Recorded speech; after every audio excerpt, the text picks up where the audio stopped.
کمال کا حوصلہ تھا کربلا کے شہیدوں کا، وہاں پر شکر کرتے تھے جہاں پر صبر مشکل تھا۔ 10 محرم الحرام کی فضیلت اس کو بیان کر دیں اور اس کا روزہ کیوں رکھا جاتا ہے؟ کہ نبی صلی اللہ علیہ وسلم نے فرمایا جو بندہ 10 محرم الحرام کا روزہ رکھتا ہے، اللہ رب العزت اس کے سابقہ 1 سال کے گناہ جو ہے وہ اللہ رب العزت معاف فرما دیتے ہیں۔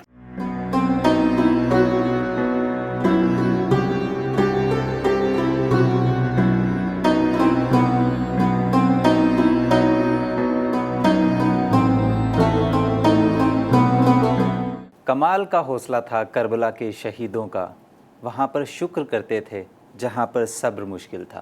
ناظرین کرام، پروگرام ستارہ حرم کے سوال و جواب کی نشست میں میں ہوں آپ کا ہوسٹ محمد فرحان، اور میرے ساتھ موجود ہیں مولانا بلال احمد صاحب خطیب جامع مسجد دارالسلام۔ آج کے پروگرام میں ہمارے سوالات کی رہنمائی فرمائیں گے اور 10 محرم الحرام سے جڑے کچھ سوالات ہیں جو ہم ان سے جانیں گے، ان کے جوابات۔ تو بلال صاحب، پہلا کوسچن کچھ یوں ہے کہ 10 محرم الحرام کی فضیلت اس کو بیان کر دیں اور اس کا روزہ کیوں رکھا جاتا ہے؟ بسم اللہ الرحمن الرحیم۔ بہت شکریہ فرحان صاحب۔ 10 محرم الحرام کو رسول اللہ صلی اللہ علیہ وآلہ وسلم جب مدینہ تشریف لائے تو آپ کو یہ بتایا گیا کہ یہودی جو ہیں وہ اس دن کا روزہ رکھتے ہیں۔ یہودی اس دن کا روزہ اس لیے رکھتے تھے کیونکہ حضرت موسیٰ علیہ السلام کی قیادت میں ان کو فرعونیوں سے نجات ملی تھی، تو اس دن کو وہ روزہ بھی رکھتے تھے اور بطور عید بھی اس دن کو مناتے تھے۔ نبی صلی اللہ علیہ وآلہ وسلم نے فرمایا کہ حضرت موسیٰ سے جو ہماری نسبت ہے، ہم بھی حق رکھتے ہیں کہ ہم یہ روزہ رکھیں۔ چنانچہ نبی صلی اللہ علیہ وآلہ وسلم نے وہ روزہ رکھا، لیکن چونکہ ہمارے دین میں اس بات کا بھی خیال رکھا گیا ہے ناظرین اکرام کہ ہم یہودی، عیسائی یا کسی بھی دوسرے مذہب کے کسی بھی تہوار یا کسی بھی مذہبی شعار میں ان کی موافقت نہیں کر سکتے، ان سے ہمیں مخالفت کرنے کا حکم دیا گیا ہے۔ تو پھر نبی صلی اللہ علیہ وآلہ وسلم نے فرمایا کہ میں آئندہ سال جو ہے لأصومن التاسع، میں 9 محرم الحرام کا روزہ رکھوں گا۔ تو اب ان دونوں باتوں کو اکٹھا کر کے علماء کرام نے پھر اس کا یہ نتیجہ نکالا کہ اصل دن جو ہے وہ 10 محرم الحرام ہے اور یہودیوں کی مخالفت بھی ضروری ہے، تو چنانچہ اب 9 اور 10 یہ 2 روزے جو بندہ رکھ لے گا وہ اس بات کو پہنچ جائے گا، اس سنت کو پہنچ جائے گا اور یہودیوں کی مخالفت بھی ہو جائے گی۔ اور فضیلت کے حوالے سے فرحان صاحب یہ ہے کہ نبی صلی اللہ علیہ وسلم نے فرمایا جو بندہ 10 محرم الحرام کا روزہ رکھتا ہے، اللہ رب العزت اس کے سابقہ 1 سال کے گناہ جو ہے وہ اللہ رب العزت معاف فرما دیتے ہیں۔ یہ اس کی فضیلت ہے اور یہ رکھا اس وجہ سے جاتا تھا، اور یہ فضیلت اس وجہ سے ہے کہ یہ ہم سنت سمجھ کے رکھتے ہیں، نبی صلی اللہ علیہ وسلم کی سنت پر عمل کر کے رکھتے ہیں، تو یہ فضیلت جو ہے یہ ملتی ہے۔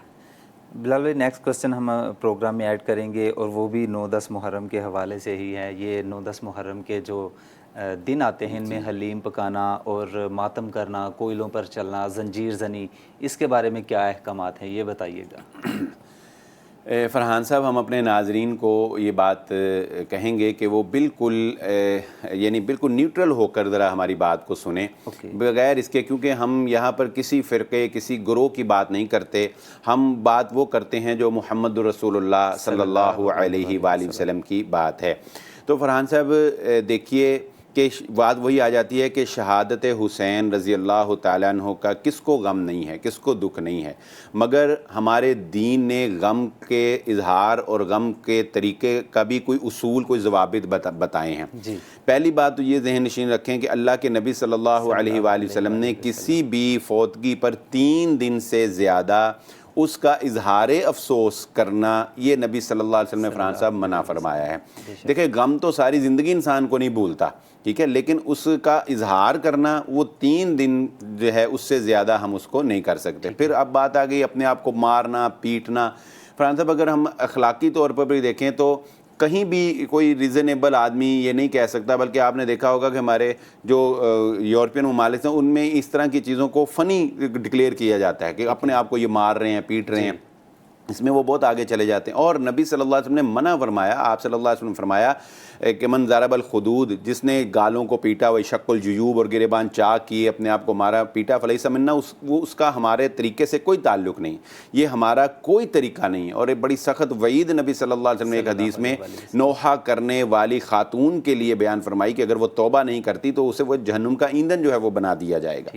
تو اس لیے یہ غیر اخلاقی بھی ہیں اور نبی صلی اللہ علیہ وآلہ وسلم کی تعلیمات کے خلاف بھی ہیں. اور پھر اب سوشل میڈیا کا دور ہے فرحان صاحب, آپ دیکھیں دیکھا دیکھی جو ہے نا لوگ اس میں جو ہے نا وہ عجیب عجیب طریقے پیدا کرتے ہیں. پچھلے دنوں آپ نے ویڈیو کلپ دیکھا ہوگا, کوئی گن لے کے آ گیا, اس نے اپنے گن رکھ کے جی ماتم کر رہا ہوں, کوئی کوئلے کے اوپر چل کے دکھا رہا ہے میں ماتم کر رہا ہوں, کوئی بچے بچانوں کا کیا قصور ہے جی, وہ ناسمجھ بچوں کو ساتھ لا کے اور ان کو جو ہے ان کے اوپر جو ہے وہ اس طرح کے جو ہے وہ ستم تشدد, تو یہ سب غیر اخلاقی بھی ہیں. اور ہمارا دین جو ہے وہ ایک مہذب ایک ڈیسنٹ دین ہے, بڑا ایک اس کی پرسنالٹی اور ایک وقار ہے, جبر کوئی نہیں ہے بالکل. تو اس طرح کا کوئی بھی عمل جو ہے وہ دین اس کی اجازت قطعاً نہیں دیتا. پھر کربلا کے بعد دکھائی نہیں دیا ایسا کوئی بھی شخص پیاسا کہا جائے جسے. بلال صاحب اگلا کوسچن ہم ایڈ کریں گے اپنے پروگرام میں, اور اگلا کوسچن یہ ہے کہ 9-10 محرم الحرام کو قبرستان میں لوگ جاتے ہیں اور عورتیں بھی جاتی ہیں قبرستان میں, تو کیا عورتوں کا جانا قبرستان میں جائز ہے؟ فرحان صاحب جہاں تک بات ہے قبرستان جانے کی, تو رسول اللہ صلی اللہ علیہ وآلہ وسلم نے یہ تلقین فرمائی ہے کہ قبروں کی زیارت کیا کرو, اس سے انسان کو موت یاد آتی ہے, انسان کو آخرت کی طرف دھیان ہوتا ہے کہ میں نے بھی ایک دن یہاں پر آنا ہے. لیکن یہ بات ذہن نشین رکھیں کہ کسی بھی عمل کو ہم کسی بھی دن کے ساتھ اس وقت تک خاص نہیں کر سکتے جب تک کہ اسے محمد رسول اللہ صلی اللہ علیہ وآلہ وسلم نے خاص نہ کیا ہو.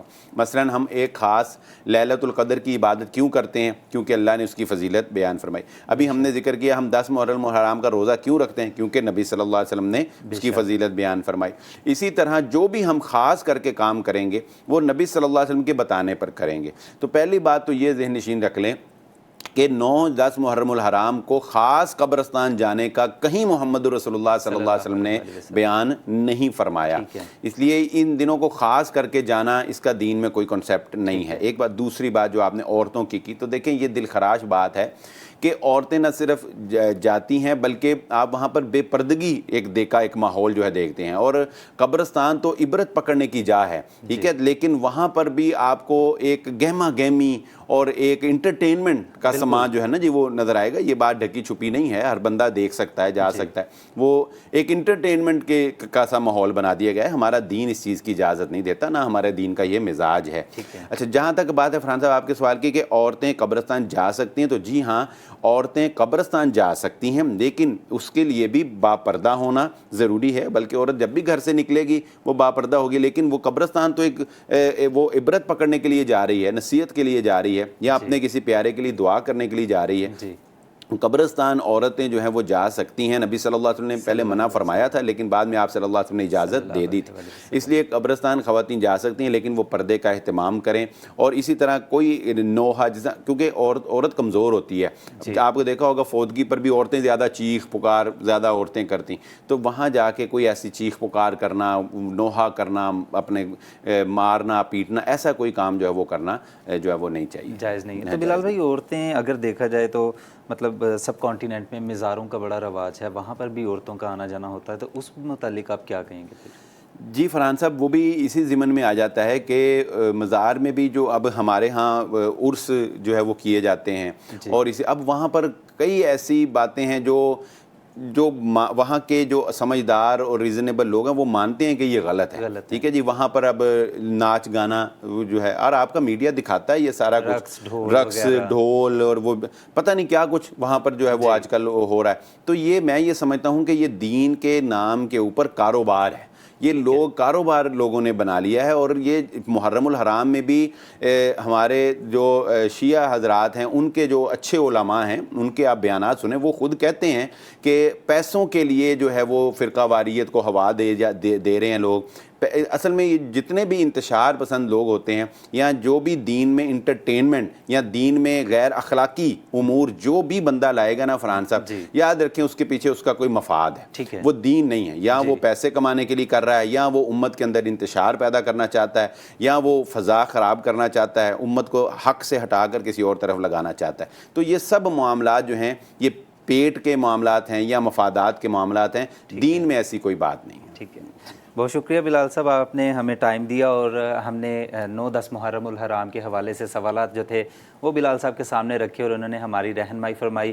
اور ناظرین، ہر کسی کی اپنی رائے ہوتی ہے، اس رائے کو زیادہ پرسنلی نہیں لینا چاہیے. اور اب ہمارے پروگرام پہ اپنا فیڈ بیک ضرور دیں.